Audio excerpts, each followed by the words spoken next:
뭉쳐졌네요. 반갑습니다, 형제자매님들. 저기 약간 마스크 쓰고 계셔서 어색하지만 그래도 살짝 돌아보시면서 이렇게 목례라도 좀 하시죠. 네, 반갑습니다. 네. 오늘 저기 이렇게 소란스럽고 저희가 오늘 예배를 드려야 되나 아니면 그냥 어떻게 생중계하고 이렇게 해야 되나 그런 고민 가운데 있었는데 그래도 이렇게 예배를 오늘까지 이렇게 드릴 수 있어서 좀 감사가 되고요. 또 이런 가운데 우리 저기 현근이가 왔어요. 그렇죠? 근데 네, 우리 시현 자매랑 같이 왔는데 네, 어쨌든 환영합니다. 네, 저희가 정말 다 온 성도들이 모여서 환영해주고 싶은데 오늘 또 사정이 여의치 않아서 그럼에도 불구하고 환영합니다. 반갑습니다. 네. 이곳에 함께 예배를 드리러 오신 우리 형제자매님들 주님의 이름으로 환영합니다. 그리고 여러분들에게 하나님의 평안과 기쁨과 사랑과 은총이 넘치시기를 주님의 이름으로 축복합니다. 여기에 우리와 함께 계시면서 우리 예배를 받으시는 우리 아버지 하나님께 영광과 찬양을 돌리기 원합니다. 아멘. 할렐루야. 자, 광고를 좀 몇 가지 드리겠습니다. 코로나 바이러스 때문에 이제 급속도로 퍼지고 있는 것 같아요. 오늘부터 당분간 그래서 1차적으로는 예배만 드릴 거고요. 오후에 이제 식사나 오후 성경 공부는 당분간 하지 않겠습니다. 그걸 하게 되면 이제 저희가 공부를 할게요. 그리고 혹시 또 상황이 더 악화되면 이제 정말 이렇게 예배를 섬기시는 분들과 간단히 예배드리고 이거를 생중계하든 이렇게 해야 될 것 같습니다. 그런 변화가 있을 때는 저희가 카톡으로 알려드리겠습니다. 이 사태의 그 신천지가 아마 큰 역할을 하는 것 같아요. 이 사태를 통해서 하나님이 아마 세상 모든 사람들이 신천지의 여러 가지 문제들을 알리시고 있지 않나 저는 그렇게 생각이 듭니다. 신천지뿐 아니라 여러 이단들이 있습니다. 그들이 예수 그리스도의 복음을 왜곡하고 사람들을 거기에 현혹시키게 만들고 그러므로 참 믿음에서 성도들이 벗어나게 하는 그런 역할들을 많이 하고 있는데 이번 기회를 통해서 저희가 다 같이 경각심을 갖게 되고 또 그런 이단의 쾌계에 사람들이 넘어가지 않게 되는 또 일들도 이번 일을 통해서 하나님이 하고 계신 건 아닌가 하는 생각이 듭니다. 또 이번 기회를 통해서 저희가 교제의 어떤 방향, 방법도 조금 더 이렇게 새롭게 만들어가는 시스템을 만들어가는 그런 계기가 되지 않나. 예배도 오늘은 사실 저희가 생중계하려고 했는데요. 저희가 유튜브에 생중계하려면 이렇게 허가를 얻어야 된다 이런 것들 잘 몰랐어요. 그냥 하면 되는 줄 알았는데 그런 게 또 필요하고 그 여러 가지 장치나 등등이 필요한데 어쨌든 이제 그게 다음 주부터는 이제 잘 준비가 되어서 하게 되기를 소망합니다. 이번에는 이제 녹화해서 올리려고 합니다. 이런 예배뿐 아니라 교제도 이렇게 화상 채팅을 통해서나 아니면 그 화상 어떤 그 인터넷 시스템을 통해서 교제도 할 수 있는 그런 것들도 저희가 이번 기회를 통해서 좀 새롭게 만들어 봐야겠다는 생각이 듭니다. 어떤 분들은 이 코로나 사태가 좀 장기화될 수 있다. 백신이 만들어지고 있다고 하는데 그게 실용화되려면 최소한 9월 이후부터다. 그때까지는 좀 더 많이 혼란스러울 것 같습니다. 그래서 저희는 어쨌든 간에 교제하고 말씀을 가르치고 나누고 또 예배드리고 하는 것에 있어서 그것을 포기할 수 없기 때문에 해야 되는데 방법을 좀 이렇게 다채롭게 하는 것 그런 것들도 이번 기회를 통해서 좀 만들어가게 하시는 것 같아요. 저희 교회는 예배와 이런 여러 가지 것들이 방법적인 것들은 구애받지 않고 다채롭게 다양한 방법으로 우리가 할 수 있다는 것을 아마 형제자매님들이 다 아실 겁니다. 그런 것들을 더 다각적으로 만들어 나가고 구축해 나가는 그런 기회가 되리라고 또 봅니다.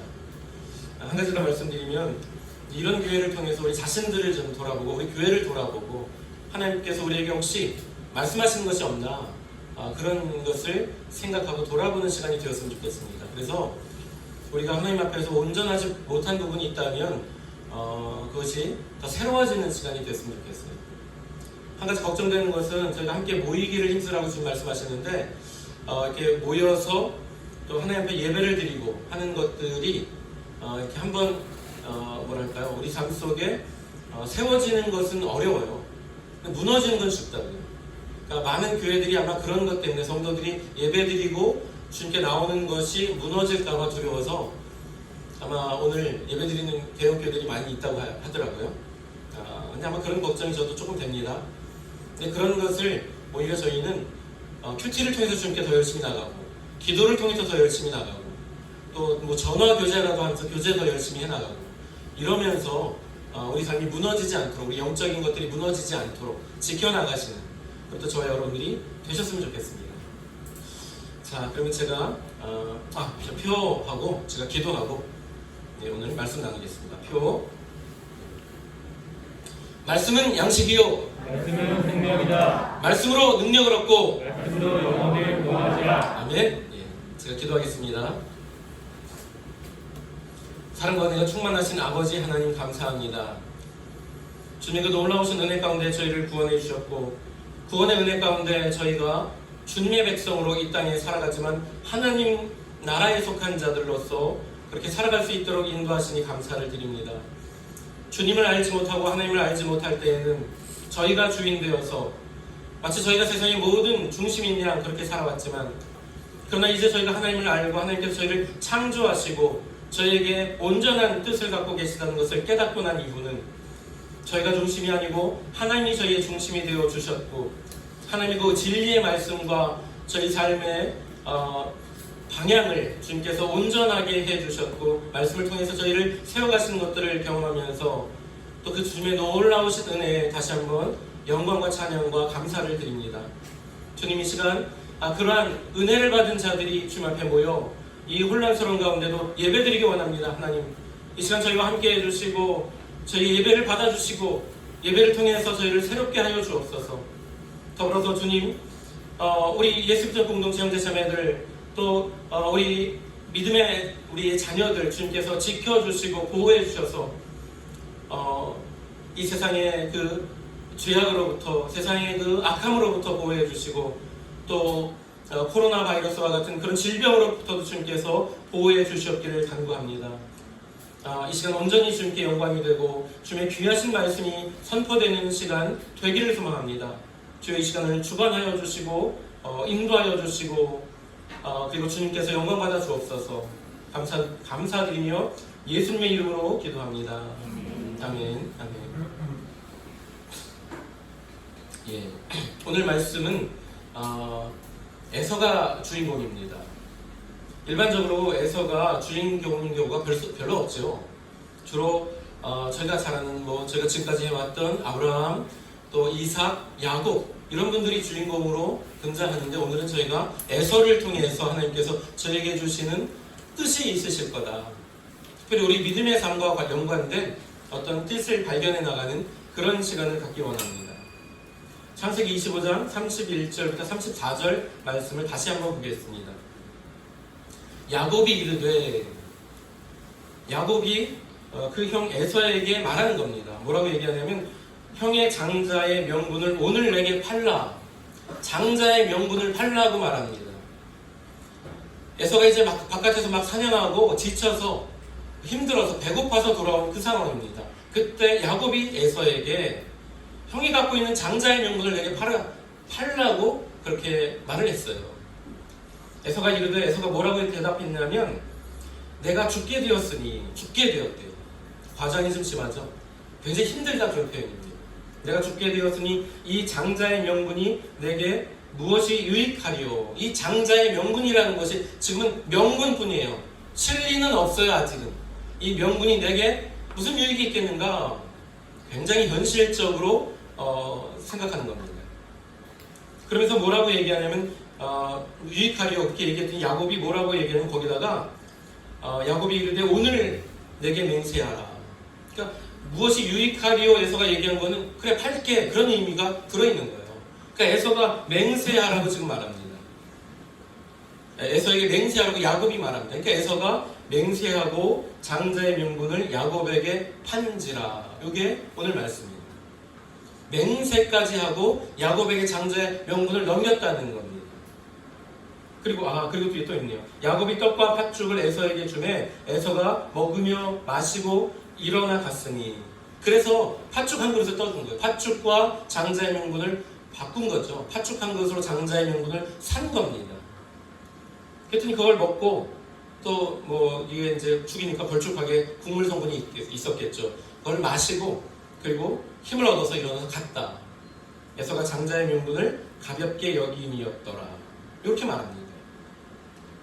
이 말씀을 통해서 저희가 첫 번째로 생각할 수 있는 것은, 첫 번째로 우리가 돌아봐야 될 하나님께서 우리에게 주시는 말씀은 주의 은혜를, 주신 은혜를, 이미 우리에게 주신 하나님의 은혜를 귀하게 여기라는 거예요. 하나님이 우리에게, 저와 여러분들에게 이미 주신 은혜가 있습니다.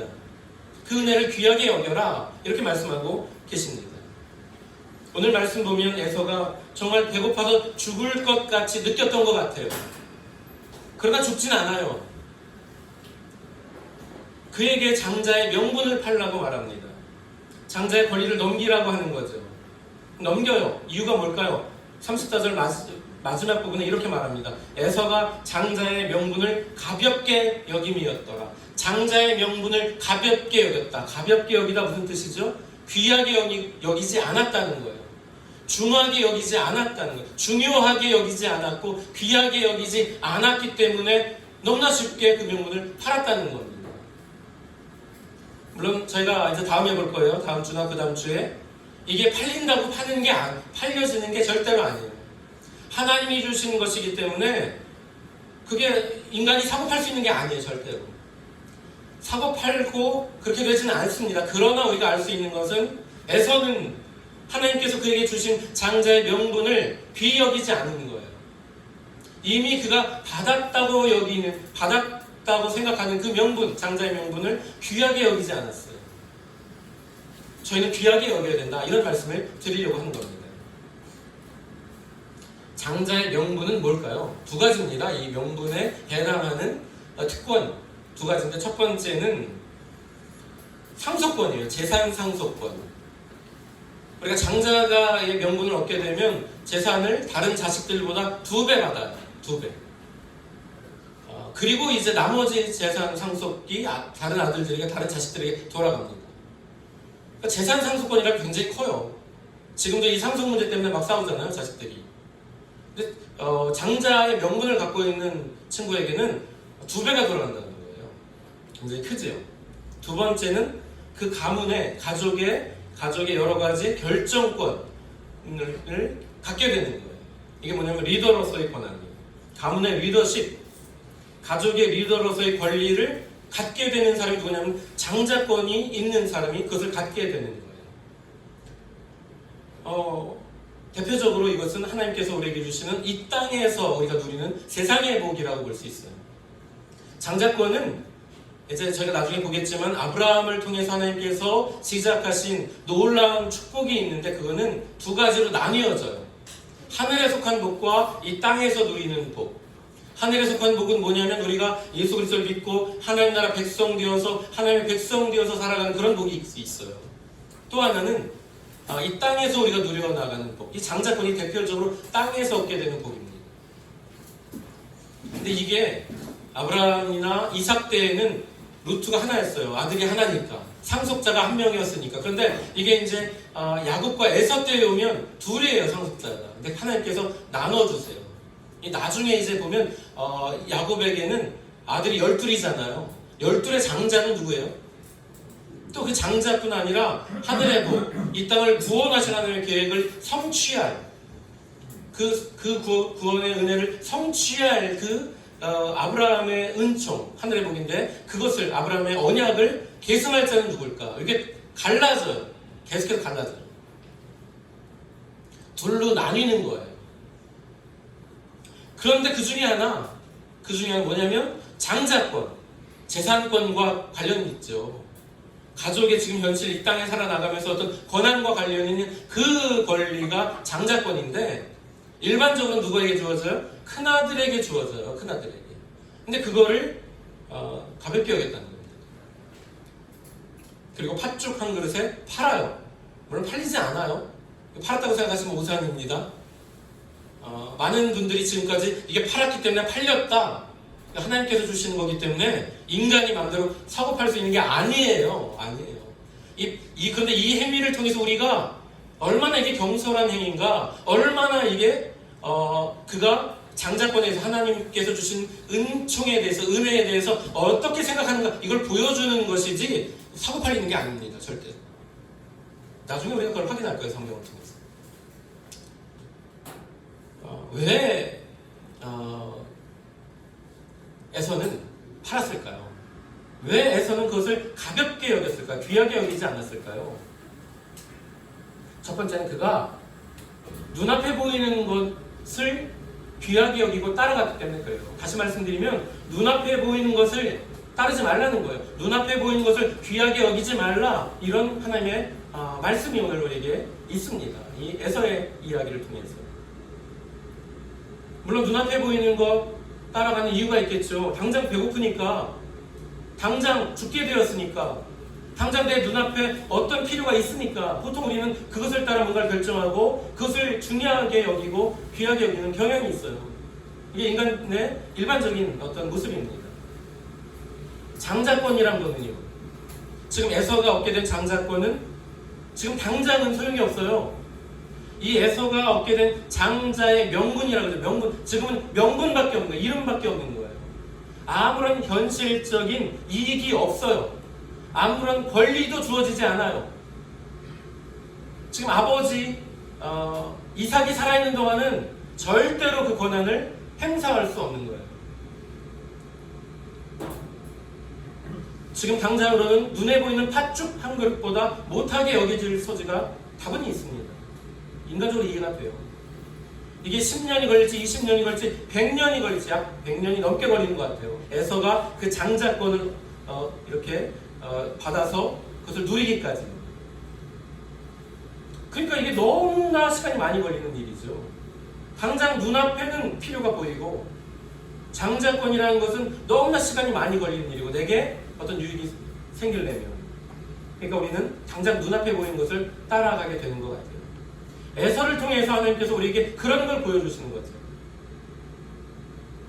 당장 눈앞에 보이는 것만을 생각하고 그것만을 중히 여기고 그것을 따라 어떤 것을 결정해 나가는 것, 그것이 얼마나 어리석은가 하는 것을 보여주시는 거예요. 그러나 장자권은 아주 놀라운 큰 하나님의 은총이고 은혜입니다. 은혜예요. 사랑하는 자매 여러분,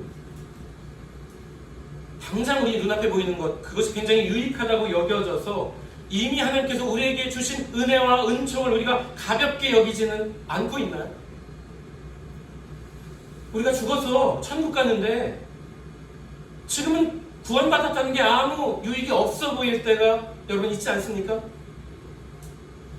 천국은 나중에 죽으면 가는 거고 지금 당장은 먹고 사는 문제가 심각하고 어떤 문제가 심각한데, 그렇기 때문에 우리가 구원받고 천국 갔다는 그 의미가, 그 은혜가, 은총이 너무 가볍게 우리 삶 속에서, 우리 마음 속에서 여겨지고 있지는 않습니까?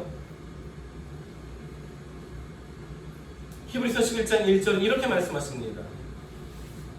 믿음은 바라는 것들의 실상이요 보지 못하는 것들의 증거라고 말씀하고 계시죠. 고린도후서 5장 7절은 또 이렇게 말씀하십니다. 이는 우리가 믿음으로 행하고 보는 것으로 행하지 아니한다고 지금 말씀하고 계십니다. 하나님을 믿는 것은요, 우리가 믿음으로 살아가는 것은 이런 거예요. 당장 우리 눈앞에는 잘 보이지 않는 것 같아요. 믿음으로 산다는 게, 우리가 받은 은혜가, 은총이 그 가치가 눈에 당장 보이지 않는 것 같이 여겨질 때가 많다는 겁니다. 그러니까 믿음은 눈으로 바라보는 것과 그것을 넘어서는 것이다. 그것에 안주하는 게 아니라 그것을 넘어서는 것이다 라고 말씀하고 계시는 거예요. 믿음은 바라는 것들의 실상이, 바란다는 게 뭐예요? 아직 일어나지 않은 미래의 일들 아닙니까? 마치 장자권과 같지 않아요? 마치 우리가 구원받고 천국에 들어가는 것 같지 않습니까? 우리가 죽으면 들어간다고 생각하잖아요. 물론 그렇지 않지만 이미 이 땅에서 우리가 천국을 경험하고 있지만, 그러나 우리 아주 피부에 와닿는 그런 필요와 비교해 볼 때는 너무 먼 얘기같이 느껴질 때가 있지 않습니까, 여러분? 보지 못하는 것들의 증거가 믿음이라고 말씀하십니다. 근데 우리는 눈에 보이는 것들을 따라 뭔가 결정이 나가고 그것이 더 중요하게 여겨질 때가 있지요. 그렇습니다. 그러나 믿음은 그렇게 사는 게 아니라고 히브리서 11장 1절은 말하고 있는 것 같아요. 고린도서 5장 7절은 어떻습니까? 우리가 믿음으로 행하고 보는 것으로 하지 않는 거다. 우리의 삶이 그런 거다라고 말씀하십니다. 저와 여러분들의 삶이 믿음으로 행하고, 다시 말하면 눈에 보이는 것, 당장 내 앞에 일어날 사건들, 그런 것들만 따라가는 게 아니고 그런 말씀이에요. 보이지 아니하는 것, 그러나 더 귀중한 가치, 그러나 분명히 일어날 것들, 그것들이 있어요. 우리는 그것들을 바라고 그것들을 소망하고, 그리고 지금 그것을 따라서 결정하고 우리 삶이 그 결정에 의해서 이루어져 나가는 것이다. 이것이 예수 믿는 사람들의 삶의 모습이다 라고 말씀하시는 게 고린도서 5장 7절의 말씀입니다. 아마도 바울 사도가 볼 때는 고린도 교회 성도들이 눈에 보이는 것 따라 결정하고 소망을 따라 시간이 좀 걸리지만 분명히 일어날 하나님의 그 약속과 언약을 따라가지 못했던 것 같아요. 그래서 우리가 믿음으로 행하고 믿음으로 결정하고 믿음으로 살아가는 거지, 눈에 보이는 것, 당장 내 눈앞에 보이는 이익과 유익을 따라가는 게 아니라 그게 더 중요하다고 여기면 안 된다, 이렇게 말씀하고 계시는 말씀입니다. 에서에게 필요하고 오늘 우리에게 필요한 말씀이라고 저는 생각이 듭니다.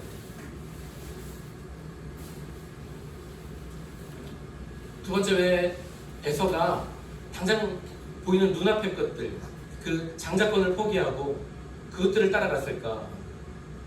왜냐하면 장자권에 대해서는요, 너무 당연하게 여겼던 것 같아요. 이건 뭐 당연한 거지, 뭐 내게 주어진. 그러니까 중요하게 여기지 않는 거예요. 당연하게 여기지 말라. 전 이런 말씀을 드리려고 합니다. 당연하게 여기지 말라. 저와 여러분들에게 이미 주신 은혜를 우리가 너무 당연한 것으로 여기지 말라는 거예요. 장자권 누구에게 주어지는 거라고요? 큰아들에게 주어져요, 일반적으로는요. 물론 그렇지 않은 경우가 생깁니다. 나중에 보면 야곱의 자식들에게는 그렇지 않았어요. 그러나 어쨌든 간에 큰아들에게 주어진다고 당연히 여겼단 말이죠. 이게 당연히 여기는 경향이 있으니까 하나님께 자꾸만 그걸 비트세요. 우리가 아주 분명한 케이스를 하나 말씀드리면, 요셉의 두 아들이 있죠. 요셉의 두 아들 누구죠? 므낫세랑 에브라임이죠. 므낫세와 에브라임. 근데 장자권 누가 받았을까요? 에브라임에게 주죠. 손을 엇갈려서 축복하죠. 너무 당연하게 여기지 말라는 그런 메시지인 것 같아요. 물론 다 축복을 받아요. 12아들들이. 근데 요셉은 2배의 축복을 받죠. 2아들이 지파로 들어가요. 이거 요셉 때에도 장자권이 바뀌었다는 것을 말씀합니다. 장자권이 요셉에게 가요, 사실은. 요셉은 또 자기 아들의 장자권들을 바꿔놔요. 이런 걸 우리가 성경에서 봐요. 당연하게 여기면 안 된다는 그런 메시지를 주시는 겁니다. 에서는 당연하게 여겼던 것 같아요. 이거는 내가 큰아들이니까 그럼 내 거지 뭐. 너무나 당연하게 여겼기 때문에 이미 자기에게 주어진 그 놀라운 은혜를 너무 가볍게 여기고 경솔하게 팔아버리고 이랬던 거 아닌가, 그런 생각을 우리가 할 수 있습니다. 세상에서 이런 얘기가 있어요. 제가 이제 결혼할 때마다 쓰는 말인데, 잡은 물고기에게 밥 주는 거 봤어? 이런 얘기 진짜 해요, 세상 사람이. 일반적인 사람들이 이미 내게 주어진 은혜와 은총을 어떻게 생각하는가를 아주 단적으로 보여주는 얘기예요. 잡은 물고기에게는 밥 안 준다는 거예요. 이미 얻은 것들은 당연히 여기고 귀하게 여기지 않고 있다는 그런 표현입니다. 이미 결혼한 내 아내, 내 남편, 별로 신경 안 써도 돼. 잡지 않은 물고기, 다른 여자들, 다른 사람들, 다른 이성들, 거기에 관심 두고 신경 쓰고 하는 요즘 세대에 아주 정확하게 맞는 이야기예요. 그러나 또 생각해보면 하나님께서 이미 우리에게 주신 놀라운 은혜가 많은데 우리는 그것을 마치 내가 잡은 물고기라고 여기고 이미 주어진 것으로 여겨서 그 가치를 우리가 너무 소홀하게 여기고 있진 않은가, 그런 것들을 우리가 생각해봐야 합니다. 사랑하는 형제자매 여러분, 저는 여러분들에게 이렇게 묻고 싶어요. 하나님이 이미 여러분들에게 주신 그 많은 은혜와 은총을 여러분들은 알고 계십니까? 그리고 그것이 얼마나 귀한지 여러분들은 알고 계십니까? 그래서 귀하게 여기십니까? 아니면 당연한 거야 이건, 이렇게 여기면서 소홀하게 여기고 귀히 여기지 않고 계십니까? 이걸 한번 우리 생각해 봐야 한다고 생각합니다. 하나님께서 우리를 구원해 주셨어요. 하나님께서 우리를 지금까지 인도해 주셨습니다. 이끌어 주셨어요. 오늘 우리가 이곳에 있기까지, 오늘 하루를 살아가기까지 하나님께서 우리를, 어떤 분은 5년, 10년, 20년 또는 50년 또는 더 많은 세월들을 하나님이 지켜주시고 인도해 주셨습니다. 우리에게 사랑하는 가족들을 주셨죠. 우리에게 믿음의 친구들을 주셨어요. 우리에게 중요한 영적인 멘토와 리더들을 주셨습니다. 여러분들은 그들을, 하나님께서 그 이미 내게 주신 그 소중한 사람들을 어떻게 여기고 계십니까? 정말 귀하게 여기고 계십니까? 아니면 에서처럼 가볍게 여겼더라입니까? 귀하게 여겨야 돼요. 당연시 여기면 안 돼요. 당연히 내게 주어진 거라고 생각하시면 안 됩니다. 하나님이 주신 수많은 기회들이 있어요. 지금 우리가 학교에서 공부를 하고, 또 어떤 직장 생활을 하고, 또 어떤 기회를 통해서 하나님께서 우리에게 주셨던 수많은 그런 소중한 어떤 경험들이 있습니다. 섬김의 직분들이 있을 수 있어요. 교회에서 섬기고, 어떤 단체에서 섬기고, 믿음의 형제자매들을 섬길 수 있는 그런 기회들이 있었을 겁니다. 성경을 알아갈 수 있는 시간들이 있었어요. 교제를 하고, 어떤 멘토와의 교제를 통해서, 공부를 통해서 하나님을 알아갈 수 있는 기회들이 있었습니다. 우리가 날마다 큐티 시간, 큐티를 갖죠. 그런 기회의 시간들이 있었을 겁니다. 소중하게 여기십니까? 아니면 당연한 거예요? 그냥 당연시 여기고 그냥 형식적으로 참여하고 계십니까? 만약에 내가 귀히 여기지 않는다면 어느 날 그 귀한 시간들을 팥죽 한 그릇과 같은 어떤 다른 시간과 내가 맞바꿔치기 할 수 있다니까요. 큐티 하다가 유튜브 동영상 보다가 그냥 큐티 시간을 바꿔버릴 수 있는 거야. 팥죽 한 그릇에 파는 것처럼. 왜요? 매일같이 그냥 너무 당연하게 여겼거든요. 그 시간. 정말 하나님께서 내게 주신 소중한 시간으로 여기지 않고 가볍게 여기면요, 언제든지 팔아먹을 수 있는 거죠. 당연히 여기면 안 됩니다.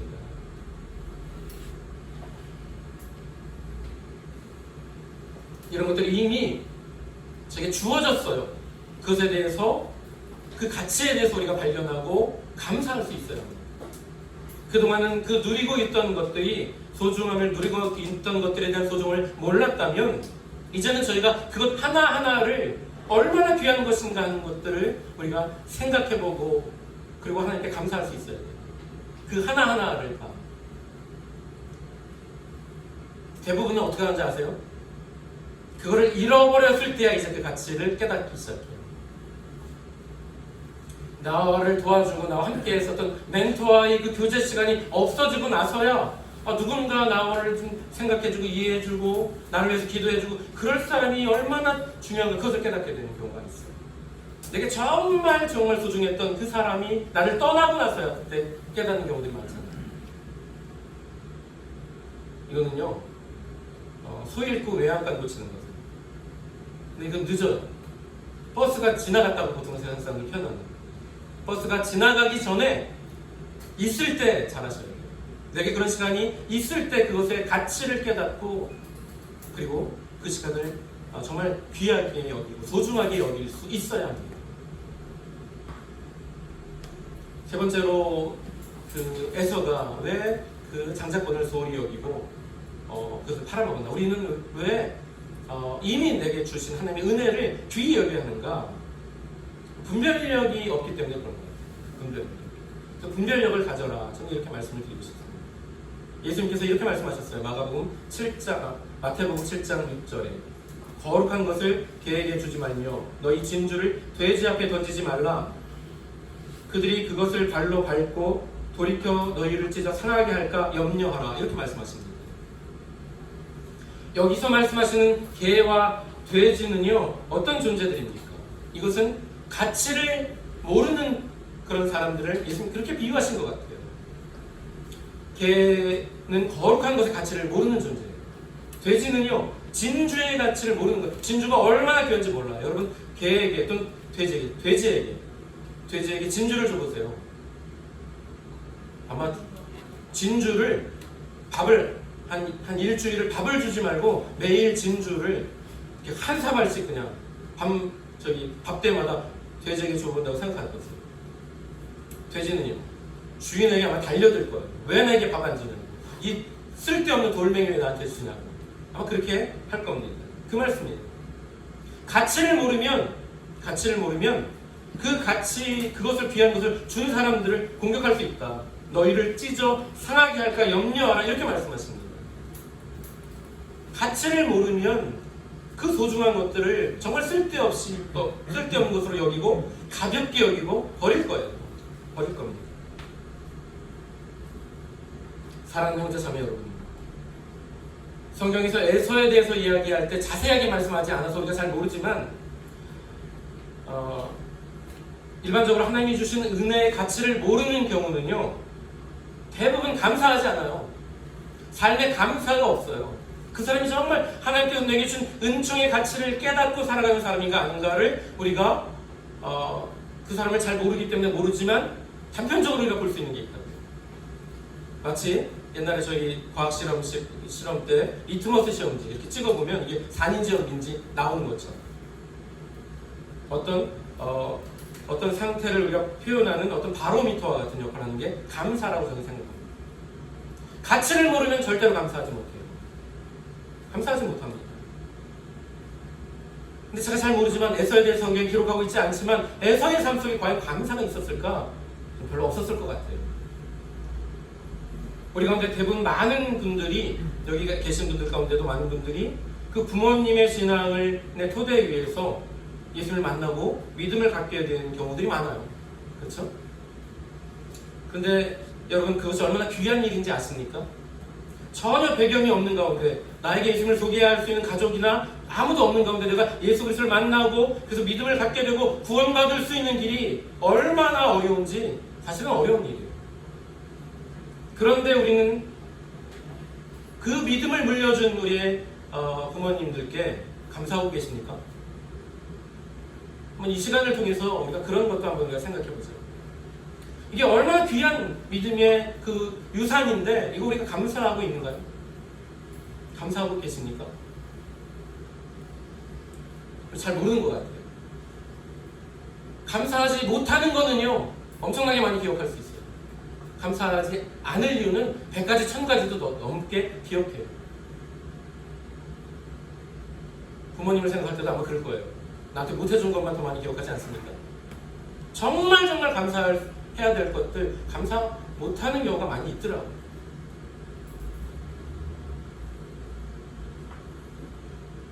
믿음의 유산을 물려주신 부모님들께 감사하십시오.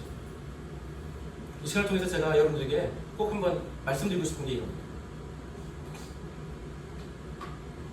하나님께서 이미 우리에게 은혜로 주신 것들을 우리가 귀히 여긴다면 반드시 우리 삶 속에는 감사가 넘칠 겁니다. 그 하나하나에 구원해 주신 것부터 시작해서 우리에게 아까 앞에서 말씀드린 수많은 소중한 사람들 만나게 해주시고, 이곳에도 다 저기 소중한 우리 형제 자매들인데 만나게 해주시고 이끌어 주신 것, 이거 하나하나 생각할 때마다 감사하지 않을 수가 없습니다.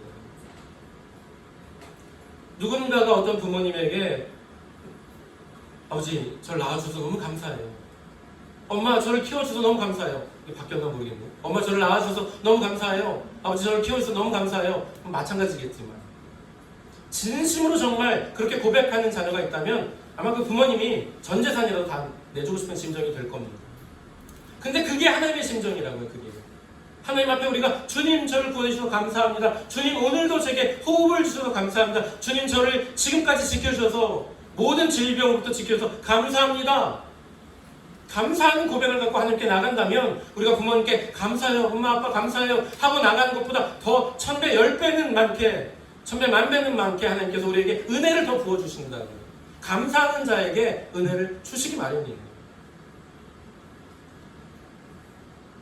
지난 금요일 날 밤에, 며칠 전이죠, 자려고 누웠는데 저희 아내가 이제 코로나 바이러스 때문에 여러 가지 생각이 들었나 봐요.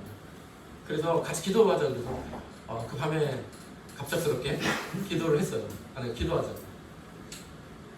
뭐 여러 가지 기도를 했어요. 우리 교회를 위해서 기도하고, 우리 교회 형제자매들 위해서 기도하고, 특별히 병원에서 근무하는 우리 형제자매들 위해서 기도했어요. 또 우리 아이들 위해서 기도하고, 우리 가족이 위해서 기도하고 등등등 쭉 기도를 같이 했습니다. 그리고 이제 기도가 끝나고 아내가 저한테 그러더라고요. 정말 돌아보면 우리가 살아온 세월을 돌아보면 하나님이 지켜주고 보호하지 아니하시면 안 되는 경우가 너무 많았다. 그걸 고백할 수 있다고 그런 것들을 하나하나 이야기하기 시작했어요. 그 밤에 갑자기 자다가 기도하고 밤에 그런 얘기를 했었어요. 너무 감사하더라고요. 돌아볼 때. 예를 들면 우리 초림이가 어렸을 때 갑작스럽게 어느 날 밤에 열이 막 오르는 거예요. 근데 열이 안 떨어져요. 고열. 근데 어떻게 할 수가 없는 거예요. 근데 그때 이제 여러분들한테 전화를 드리고 뭐 했는데 다른 방법이 없다. 하여튼 그때 약을 먹이고 별거 다 있는 것 같아요. 근데도 안 떨어졌어요. 그때 이제 우리가 할 걸 하면서 그때 하나님 살려주세요. 아이가 열이 막 심해지니까 손발이 막 비틀어져요. 그런 경험을 이제 아이를 키우면서 처음 한 거예요. 그렇게 막 고열 때문에 손발이 비틀어지는 거를 정말 보면서 너무너무 당황이 되고 깜짝 놀랐어요. 근데 저희가 하는 거 뭐 마사지, 찬물 마사지, 누군 찬물 마사지하고 누군 또 뜨거운 물 마사지하고 다 옷을 벗겨놓고 그걸 할 걸 다 했어요. 근데 우리가 도저히 어떻게 안 되는 거예요. 그러니까 그때부터 이제 기도를 하기 시작했어요. 하나님께서 그 밤에 그 아이를 내려주시더라고요. 여러분 아마 기억나시는 사건이 있을 거예요. 저희를 예전부터 아시는 분들은 아실 거예요. 여기 멀쩡하게 이제 저기 모자 쓰고 저희 그 예배사역 여러 가지 도와준 우리 사명이가 어렸을 때 2층 그 계단에서 이 시멘트 계단에서 굴러 떨어졌어요. 저희 할머니가 제 할머니가 저희 할머니죠. 저희 할머니가 2층에서 아이를 데리고 내려오시다가 넘어지셔갖고 애가 굴러 떨어졌어요. 그래서 엄청 저희가 너무 많이 충격을 받고 많이 긴장하고 그랬죠. 아마 그때 일을 기억하시는 분들도 있을 거예요. 저희 형제자매님들 가운데. 머리에 엄청 큰 폭이 생기더라고요. 이렇게 머리가 부풀러 올라왔어요. 그리고 가서 그 소아과 가서 사진 찍어봤더니 머리에 이 두개골에 금이 갔어요. 어떻게 해야 될지 모르겠어요. 그때도 참 많이 걱정하고 기도하고 했던 기억이 납니다. 그리고 뭐 초림이 사명이가 팔이 한 번씩 부러져가지고요. 인하대병원에서 수술도 받고 그랬었죠. 그때마다 하나님이 지켜주시지 아니하셨다면 어떻게 됐을까? 제가 돌아볼 때 하나님이 우리를 지켜주셨구나. 최근에 저희 큰아이가 지상이가 이제 군생활을 하고 있다가 저희는 몰랐어요. 그 전부터 좀 알았던 게 있어요. 왜냐면 우리 준호 형제가 이제 부탁을 해가지고 인하대병원에서 무슨 그 임상 실험에 참여했는데 혈관에 지상이 뇌혈관 쪽에 풍선이 하나 있다. 뇌혈관이 약해져서 부풀러 올리는 거죠. 그걸 발견했었어요. 근데 그냥 그러려냐고 넘어갔는데 그것이 얼마나 잘못하면 심각한 문제가 생길 수 있다는 것을 저희가 또 알았죠. 주님께 맡기고 기도하고 물론 그 문제 때문에 이제 그 문제도 빨리 전역을 하고 돌아오고 그렇게 됐지만 그것조차도 아마 평생을 두고 지상에는 기도하고 하나님의 은혜 가운데 살아가지 않으면 안 될 겁니다. 하나님이 지켜주시지 아니하시면 우리 인생이 얼마나 약한가. 눈에 보이지 않는 그 바이러스 때문에 지금 온 세계가 난리가 나고 있죠. 난리가 나고 있어요. 하나님이 지켜주지 아니하시면 우리가 그런 존재입니다. 그리고 그렇게 지켜주시는 가운데 우리가 살아왔어요. 이것들을 생각하니까 베풀어 주신 그 하나님의 놀라우신 은혜가 정말 얼마나 감사가 되는지 몰라요. 정말 감사할 수밖에 없더라고요.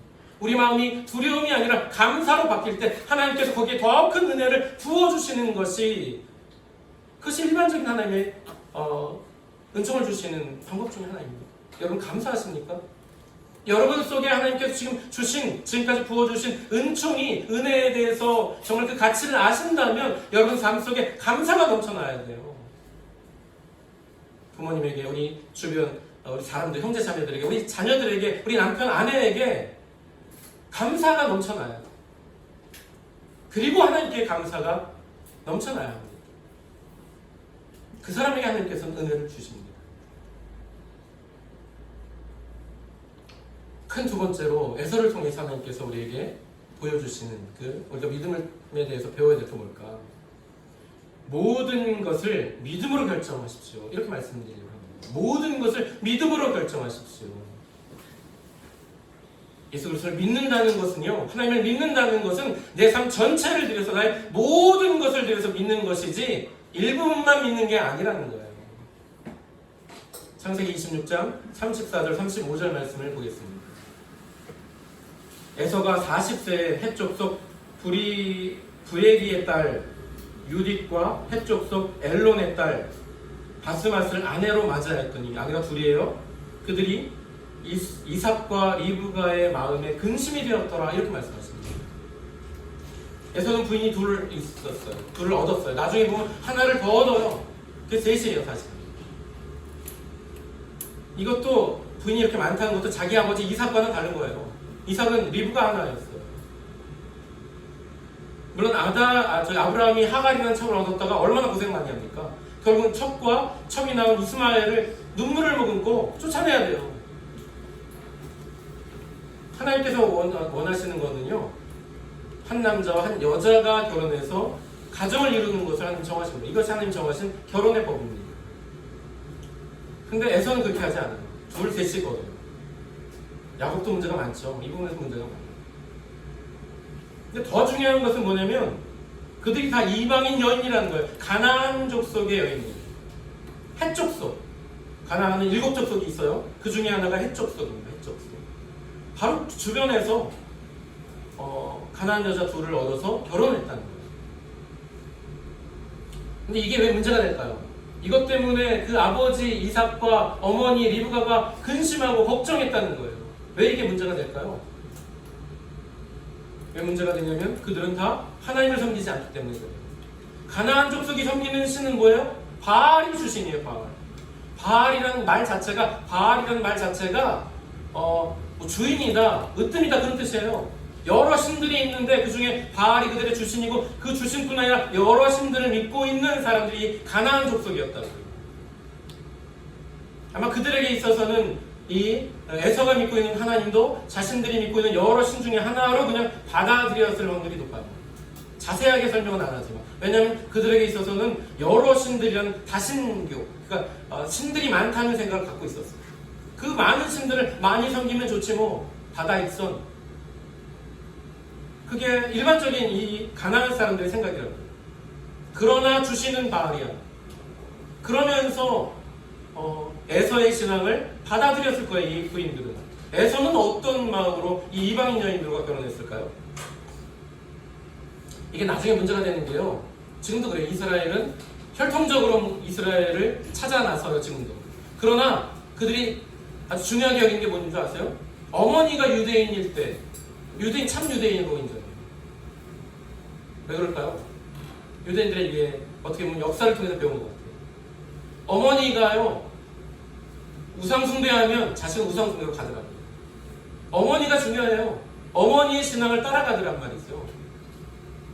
어머니가 애를 키우고 애를 낳고 애를 키우잖아요. 근데 그 어머니가 우상숭배하고 그러면서 하나님도 믿어요. 그러면 그 신앙을 따라 아이들이 가는 거예요.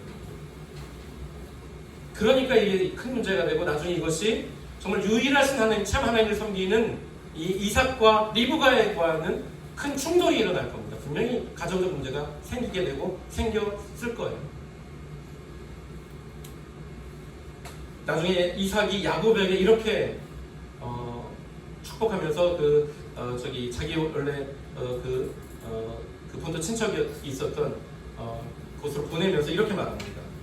28장, 창세기 28장 1절 2절에 이삭이 야곱을 불러 그에게 축복하고 또 당부하여 이르되, 뭐라고 말하냐면 야곱에게 너는 가나안 사람의 딸들 중에서 아내를 맞이하지 말고 가나안 족속 가운데 아내를 얻지 말래요.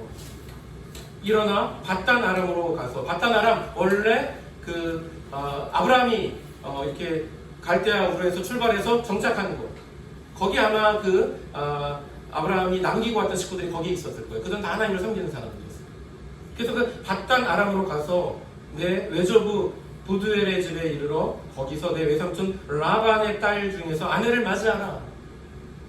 자기 어머니도 그거 출신이에요. 근데 거기 가서 하나님을 믿는 믿음의 자매를 얻어서 결혼해라, 이렇게 부탁을 합니다. 자식을 키우는 게 어디 내 마음대로 됩니까? 어려워요. 아마 이삭이 에서를 보면서 그렇게 얘기했을지 몰라요. 에서가 왜 아니 당신 믿음 좋다고 했는데 당신 아들 왜 저래요? 자식이 참 내 마음대로 안 되더라니까요. 아마 이삭이 그렇게 고백했을지 모르죠. 정말 자식이 어려워요. 부모는 믿음을 따라 산다고 했는데 그 자식은 그것을 따라가고 그랬으면 좋았는데 그렇게 안 되는 경우도 참 많답니다. 그 아들 에서는 자기 아버지를 따라가지 않아요. 아버지처럼 부인 하나만 얻지도 않고 셋을 줄줄이 얻어나가기 시작해요. 그것도 다 이방인 여인. 에서는 왜 그랬을까요? 아마 이렇게 생각하지 않았을까요? 내가 좋아하고 사랑하면 됐지 뭐 꼭 하나님 믿어야 돼? 그 여자가? 나는 그렇게 생각해. 나는 종교는 사랑과 별개라고 생각해. 이렇게 생각하지 않았을까요? 요즘 그렇게 생각하는 크리스천들 많아요. 물어보면. 나는 하나님을 믿고 근데 내가 사랑하는 그 여자는 자기가 원하는 거 믿어도 되지 뭐. 나는 그런 거 신앙적인 문제하고 참견하고 그러지 않아. 잘만 살면 됐지 뭐 종교가 무슨 상관이야? 뭐 이렇게 생각했을 것 같아요. 제가 볼 때에서. 그리고 그 영역에 있어서는 나는 믿음으로 살려고 하지만 그 영역에 있어서는 내 믿음대로 결정하지 않고 난 그거는 뭐 그냥 이건 내 믿음과는 다른 거야. 내가 하나님 섬기는 건 별개야. 내가 다른 거는 믿음으로 결정하겠지만 요거는 별개로 띄워놓을래. 이렇게 생각할 수 있을 거예요.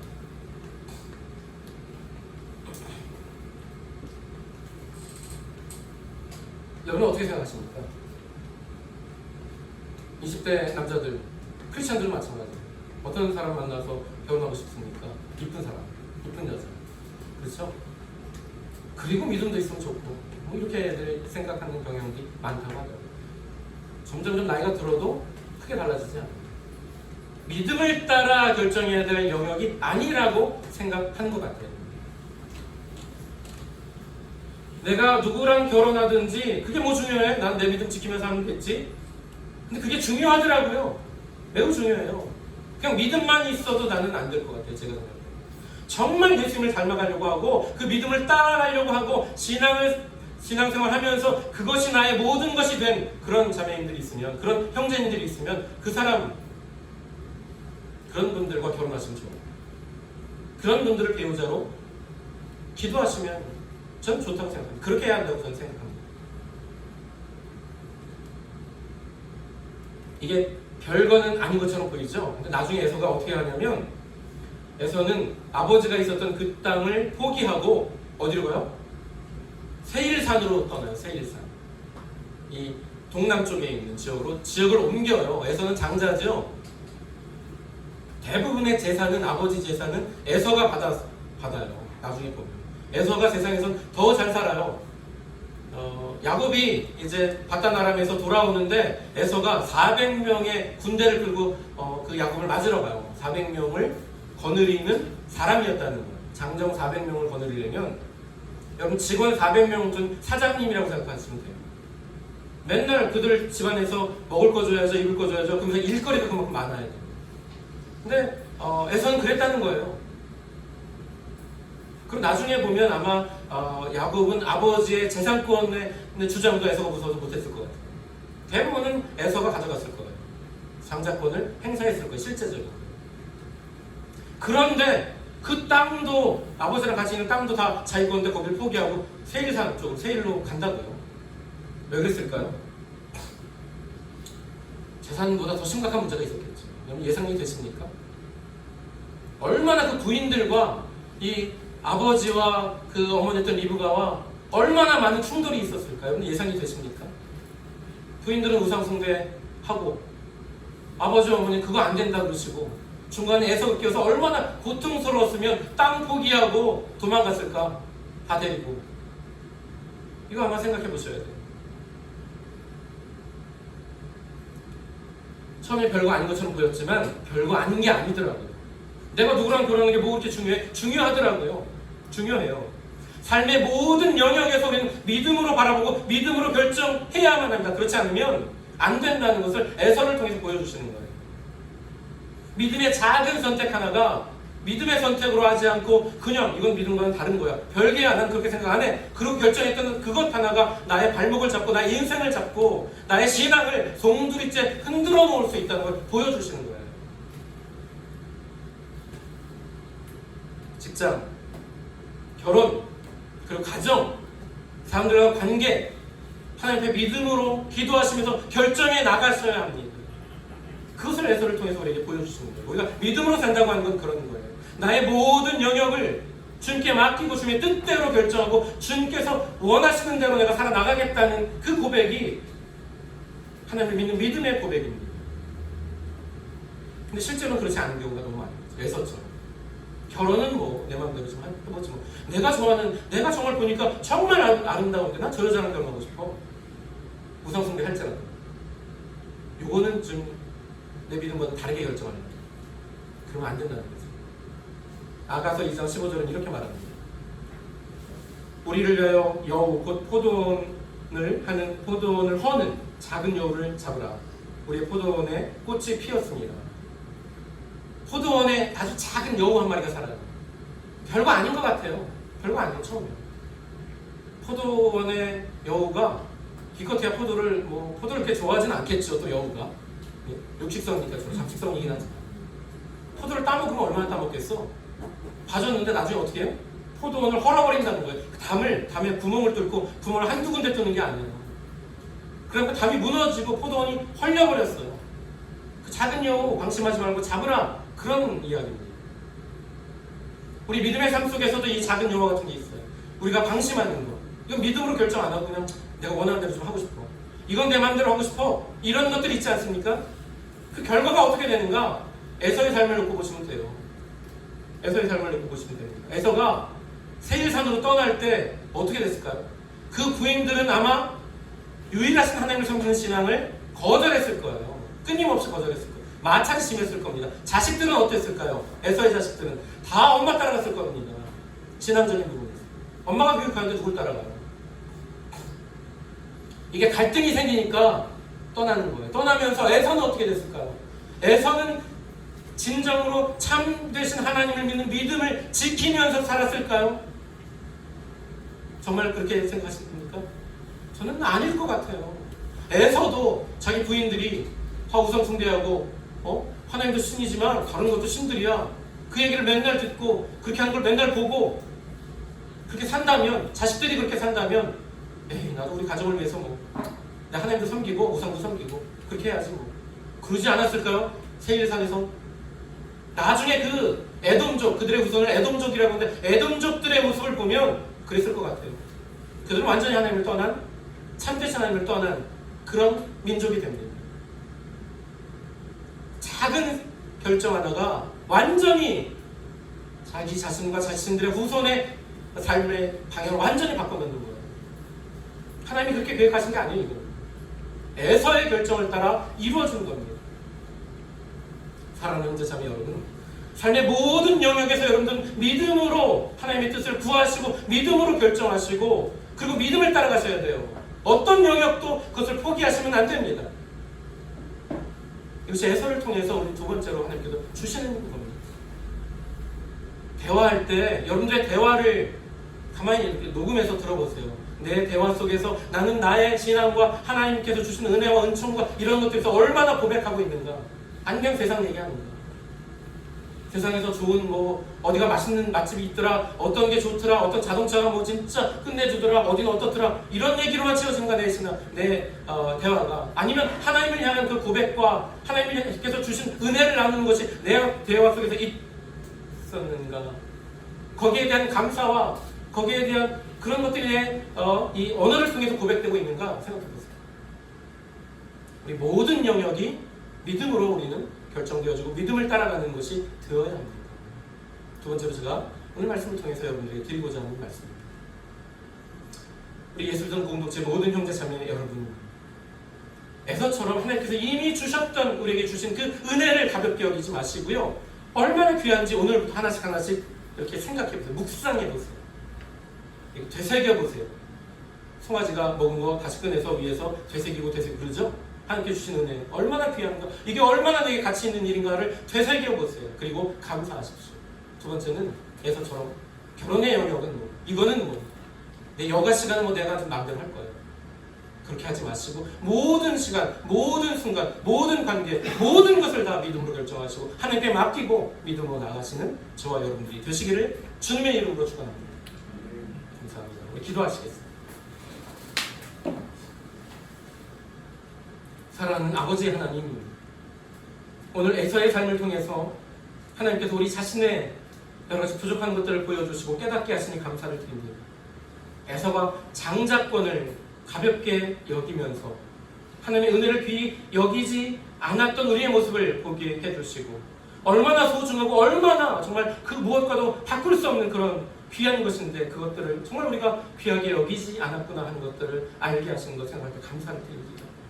아버지 하나님, 에서가 정말 모든 영역에서 믿음을 따라 살아나가지 않고 방심하여서 믿음을 따라 결혼하지 않았을 때 그가 겪었던 일들 저희가 말씀을 통해 생각해 볼 때 정말 저희 가운데도 그러한 부분이 있지 않나 돌아보게 하시니 감사합니다.